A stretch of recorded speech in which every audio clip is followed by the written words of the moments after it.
On January 8, 2010, Taste of the Himalayas hosted a talk show with the author of The Hospital at the End of the World, Joe Nimjora. In this event, he presented his book to the audience and talked about his experiences at the hospital in Nepal while the audience enjoyed the delicious lunch buffet. Here are some of the highlights of the event. Actually, we are here to present our special guest, Joe Nimjora, who has written a book about the medical systems in Nepal. So I would like to request him to say something about himself, and about the books.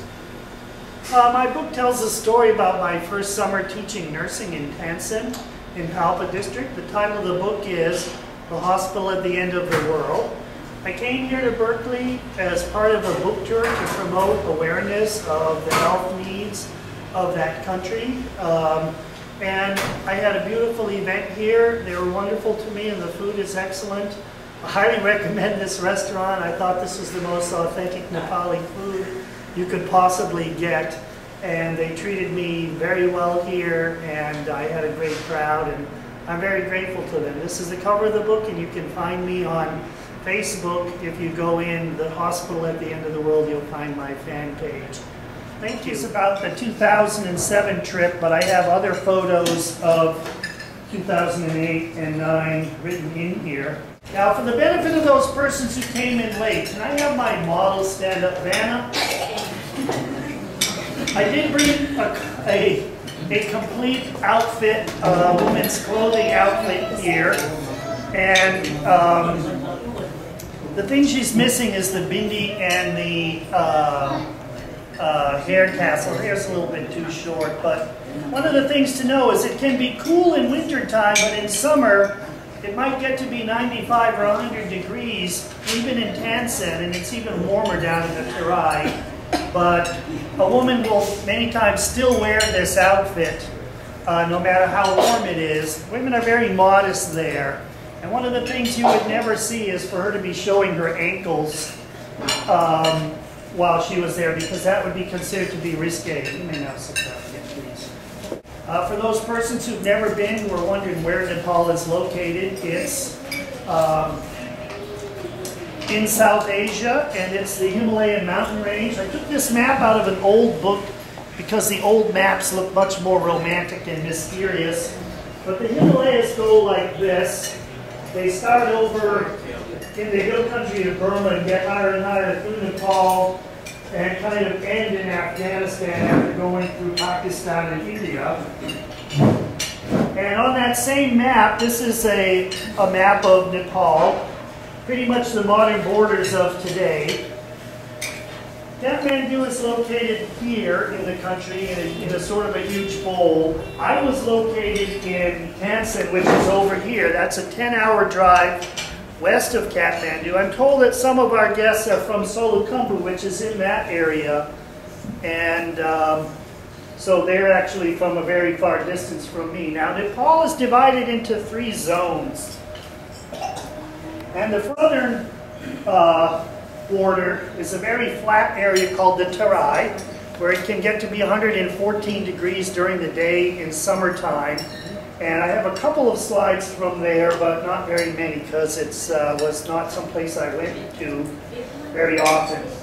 In the middle is what's called the hill country, and that's where I was. To get to where I lived, we landed in Kathmandu, drive down here to, I just want to say it's Bharatpur, for a couple of hours along this river valley, then through the Terai on the east-west highway for 6 hours, and then back up into Tansen. On Mondays in August, it's customary for women to get dressed in red and go to the temple with their friends and have an all-day celebration. And I didn't take this picture, but I was in Bhaktapur when there were 3,000 women dressed like this. It was beautiful. In the Terai, and this picture is in the Terai. This was taken out of the window of the vehicle I was traveling through.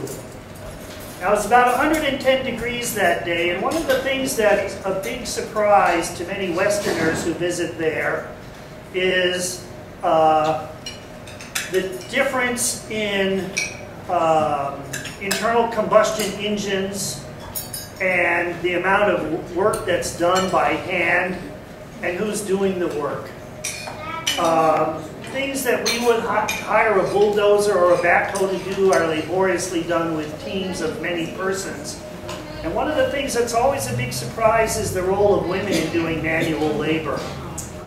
This class has actually all graduated this past year, except one, which I'll tell you about. When you graduate from nursing school, among other things, you're a fully qualified midwife, and every one of these young women has delivered 12 babies under supervision of a midwife or doctor at the hospital, so that if they were in a community situation dealing with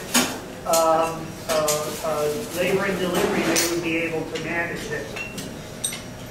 The one person who did not graduate, when I heard this happened after I left this summer. This student up here, and I have many pictures of her because she was in my group all 3 summers, actually contracted both TB and typhoid at the same time and died this past August, which was a shock to all of us. If you've had surgery, or particularly if you've had a burn injury, that becomes an issue because you need the building blocks of tissue repair in order to heal. And we have many people who are already nutritionally stressed.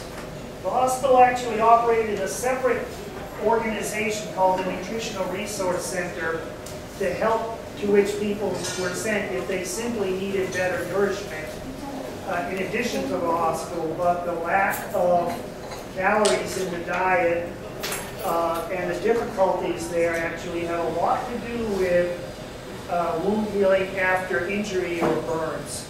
There are 5 major hospitals, but there's only 5 beds devoted to burn patients. It's warm there. We don't need fires to keep warm. But at any given time in tents, and the number of patients was about a dozen. And in both the first 2 summers, in summer of 2007, when I was teaching on pediatrics, I got involved in burn care, which was very emotionally difficult for me. And that's... Do you have to say something about your book in a brief? It's about hospital care, and it tells the day-to-day workings of a typical hospital in Nepal. A nurse from Nepal who has read it, named Mandira Neopani from Biratnagar, said her hospital was 400 miles away, but what I wrote in the book sort of described a typical day in any hospital in Nepal that she's ever worked in, and that's really what it's about. It's not going to be a huge bestseller, but I think that it will reach the audience that needs to read it. Thank you, James. Thank you. Namaste. The event was a huge success and attended by medical professionals of Bay Area, lovers of Nepal and regular customers.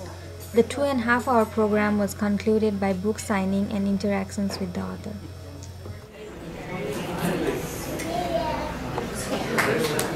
Thank you. See you again. Yeah. You can tell really good I'm holding my left hand. No, because usually